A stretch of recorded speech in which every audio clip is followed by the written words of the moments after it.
현대과 우성 답변입니다. 결론, 현대우성은 다음과 같이 하는 경우에만 통합 재건축 찬성한다. 서울시 개포경우현 통합 재건축 신통안 확정 이후에 정비구역 지정 전에 해야 할 일에 대해 설명드리겠습니다. 현대과 우성은 다음과 같이 하는 경우에만 통합 재건축 찬성합니다.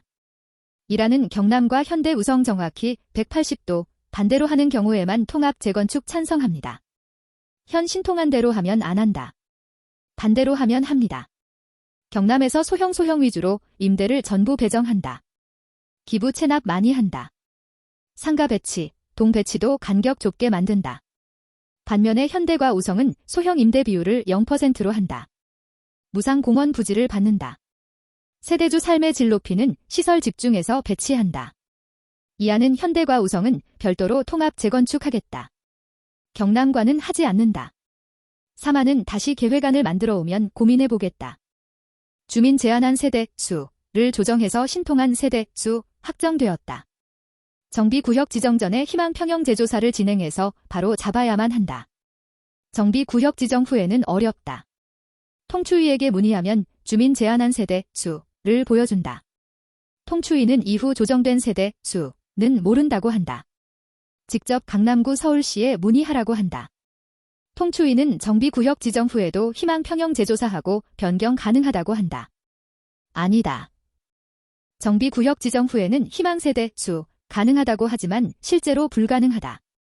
명심해라. 반드시 정비구역 지정 전에 희망세대 수 재조사해야만 한다. 신통안 설명회가 있었고 신통안 확정되었습니다.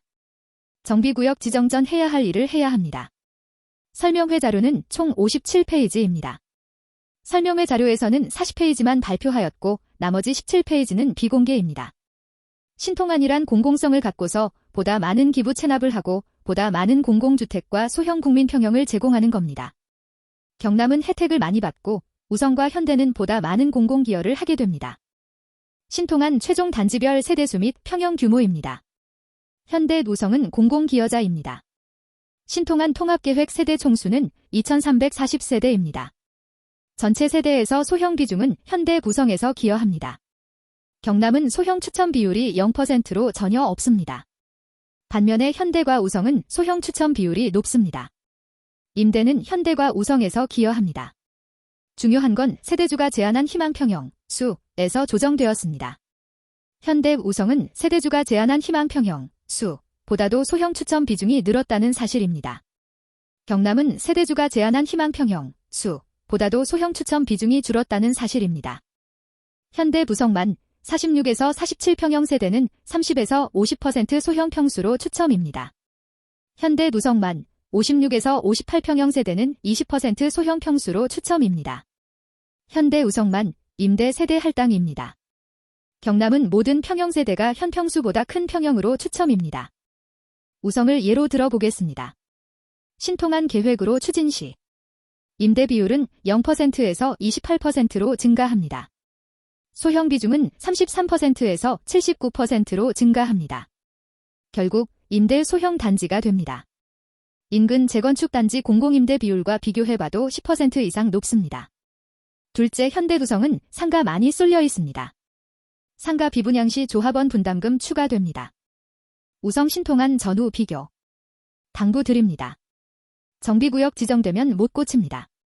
반드시 정비구역 지정 전에 희망평형 재조상해서 변경해야 합니다. 신통안 단지별 획지 면적입니다. 현대 우성은 공공기여자입니다. 경남은 무상으로 공원 부지를 받아서 단지 면적이 늘었고 이로 인해서 분담금이 줄었습니다. 반면에 현대 두성은 기부 체납으로 인해서 단지 면적이 줄었고 이로 인해서 분담금이 늘었습니다.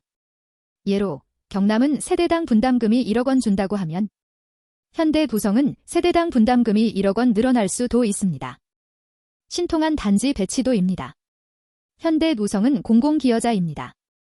경남은 세대주 삶의 질 높이는 주민, 공동시설 모두 배치되어 있습니다. 또한 동 배치도 및 동간 간격 이상적입니다. 반면에 현대 두성은 모든 상가가 배치되어 있고 동 구조가 좁습니다. 소공원은 우성에서 기부 체납합니다. 임대 및 소형 평형 배치는 현대 우성이다. 주민 참여단이란 신통안 통합 추진이 견제할 단체이어야 하지만 실제로 주민참여단 당연직과 선출직은 누구일까요? 지금까지 투표 설문은 투명하지도 않고 속도도 나지 않습니다. 앞으로 투명하면서 속도가 나는 투표 설문 방식을 추진합니다. 1단계는 2023년 10월에 동 단위로 라인 대표를 선출하고 동 대표를 선출합니다. 향후 동 대표와 라인 대표의 역할은 주민투표 설문조사 결과 취합하는 역할을 합니다. 1차 회망평형 재조사 진행합니다. 사업비 분담금 공유합니다. 2단계는 2023년 11월에 경남, 우성, 현대 단지별 추진위원회 대표를 선출합니다. 2차 회망평형 재조사 진행합니다. 사업비 분담금 공유합니다. 3단계는 2023년 12월에 경, 우편 전체 통합 재건축 추진위원회를 선출합니다. 3차 회망평형 재조사 진행합니다. 사업비 분담금 공유합니다. 4단계는 4차 회망평형 재조사 진행합니다. 사업비 분담금 공유합니다. 4차 희망세대수 및 평형규모 결과 설명회 진행합니다. 5단계는 주민의견 청취하고 반영하여 신통한 재협의하고 설명회 진행한다. 5차 회망평형 재조사 진행합니다. 사업비 분담금 공유합니다. 향후 모든 투표 조상 결과는 공개 투표로 하고 실시간 공유 파일로 취합하여 공유한다. 공개 투표는 동 대표가 단체 카톡 기능 중에 공개 투표 기능을 사용하여 취합한다. 경우 현 전 세대주가 동 호수 실명 포함하여 실시간 공유 파일로 공개합니다. 희망 평형과 희망 임대 비율은 세대주가 정합니다. 재건축은 설계가 가장 중요합니다. 시공사 브랜드만 생각해서는 안 됩니다. 설계가 가장 중요합니다. 일군 시공사에서도 자체 설계사가 있습니다. 일군 시공사 외 별도 설계 사무소에서 설계를 굳이 진행하는 이유는 뭘까요? 일군 시공사보다 설계 능력이 더 뛰어나서일까요? 조합 설립한 이후에 시공 시작하면 설계 변경 여러 번 있습니다. 이때마다 분담금은 늘어날 수밖에 없습니다. 재건축은 사업입니다. 모든 세대주는 총 사업비를 알아야 합니다.